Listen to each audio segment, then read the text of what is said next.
Hi there today.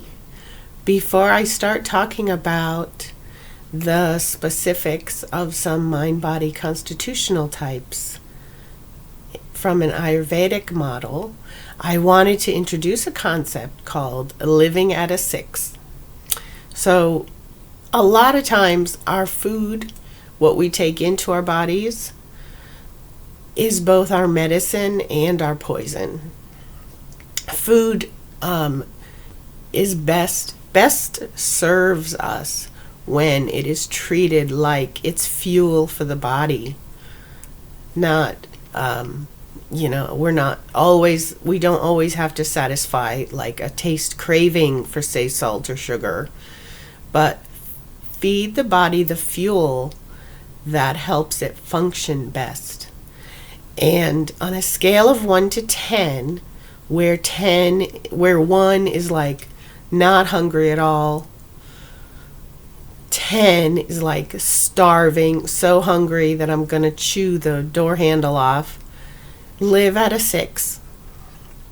Decide what you're going to eat when you're not hungry, and that is a mistake that I make a lot, is that I wait until I'm too hungry, because as a kapha type, I like to go a long time without eating because it helps me feel light.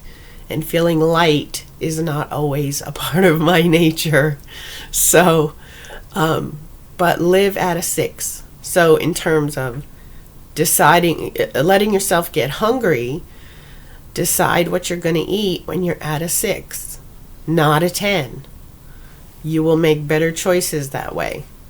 And then in terms of fullness, whereas 1 is I'm not very full at all, I could still eat, and 10 is like overstuffed, pants open, like just uncomfortably overfull, stop at a 6.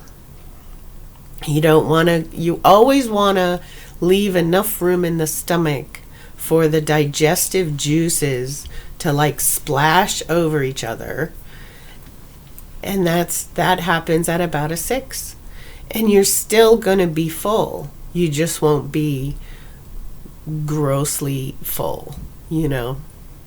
Live at a 6, a nice middle-ish ground.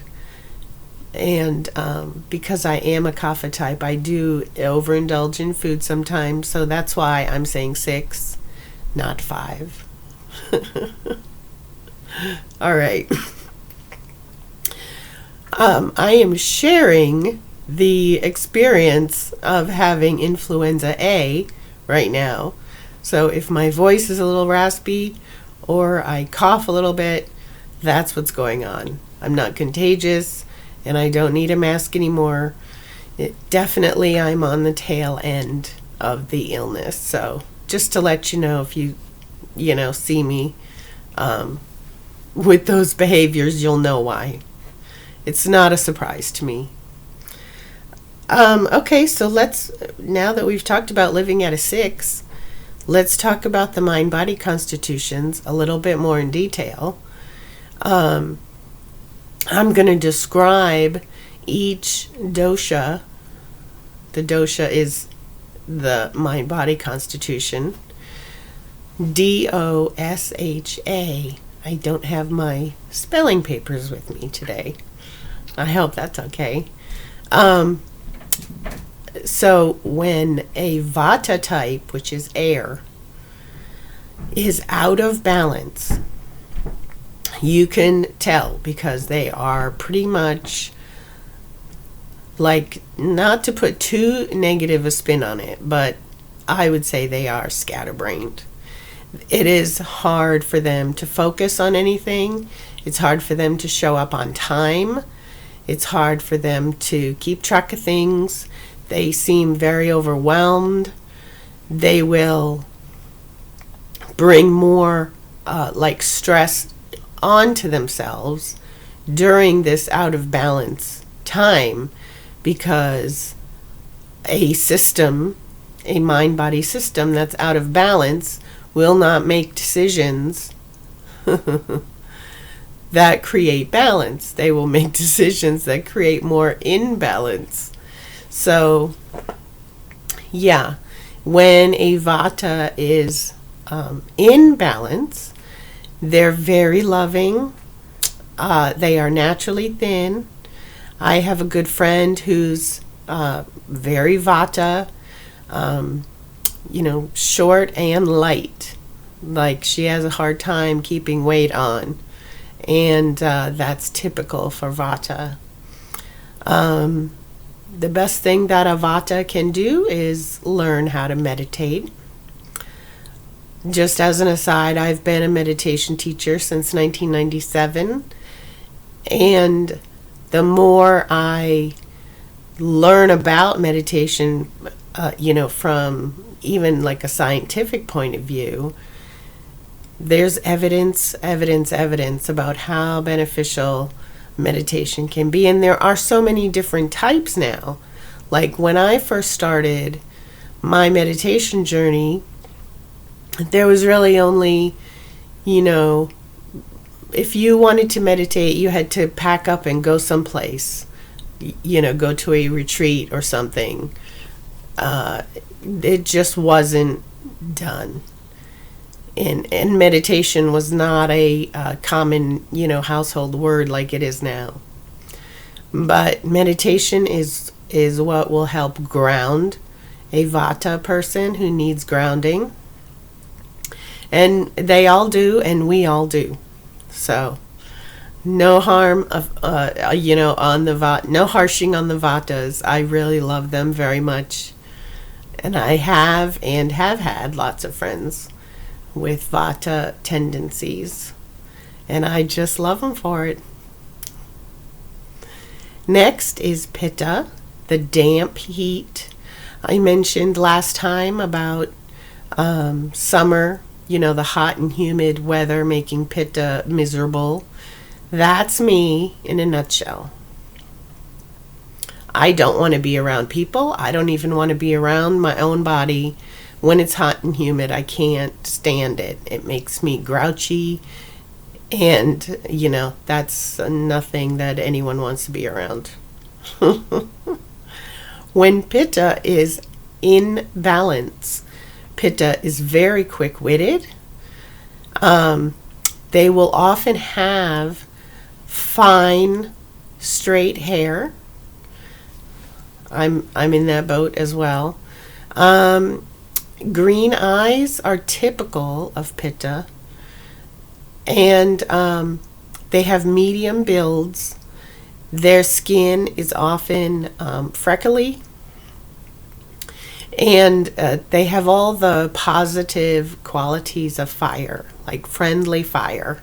A lot of warmth and inviting, and just, a glow of charisma.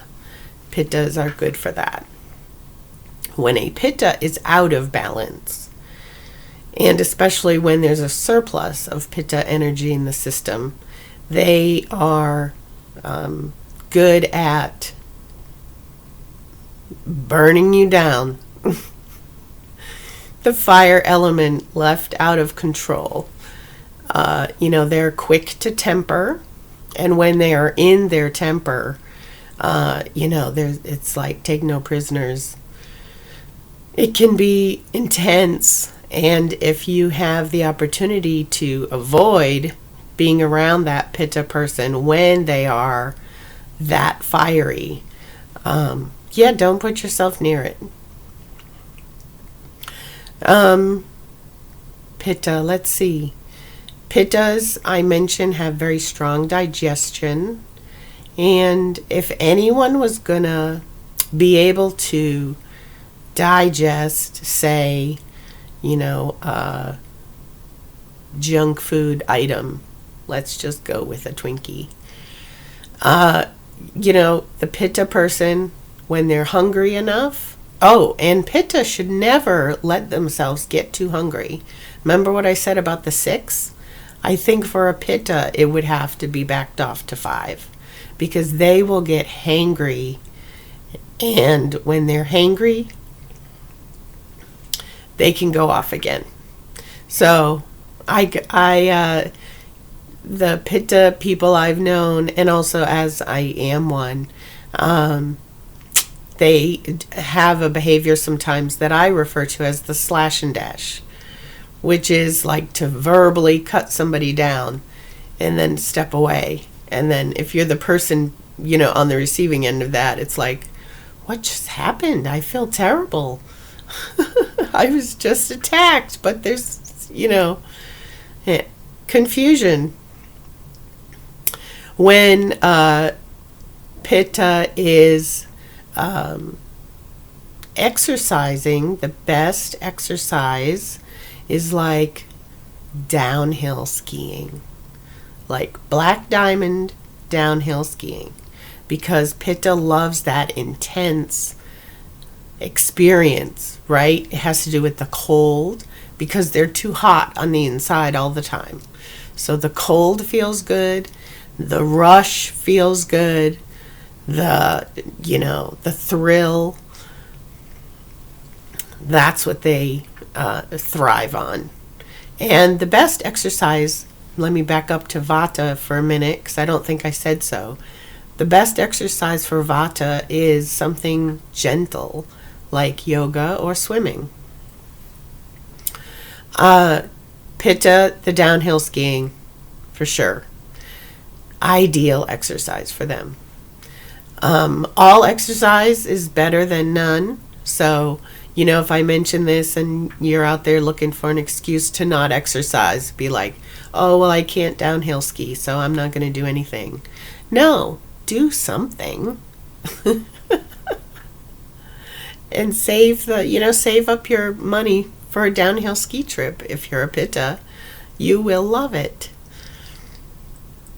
Kaphas, when they are in balance, they are not too overweight, but they carry their flesh well on their frame because their frame is a little bigger.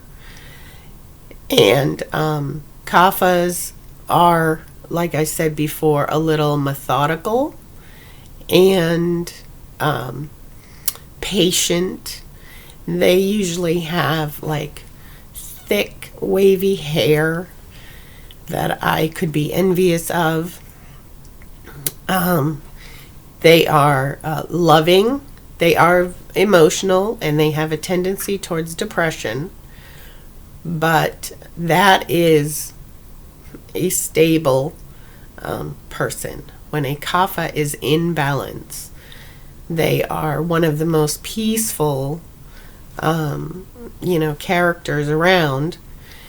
And Kapha does well with like hot yoga to really clear and like inspire a lot of oxygen all over the body, and also sweating is very beneficial for Kapha.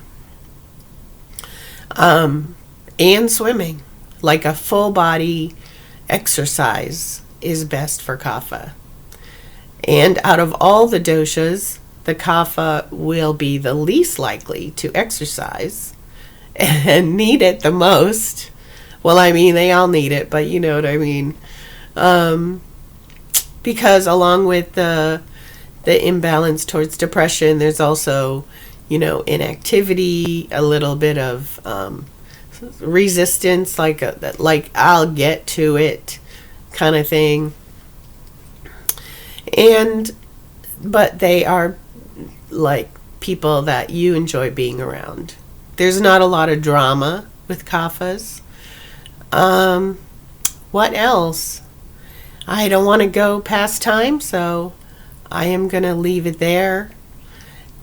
And I'll be back in a couple of days to discuss more Ayurvedic stuff.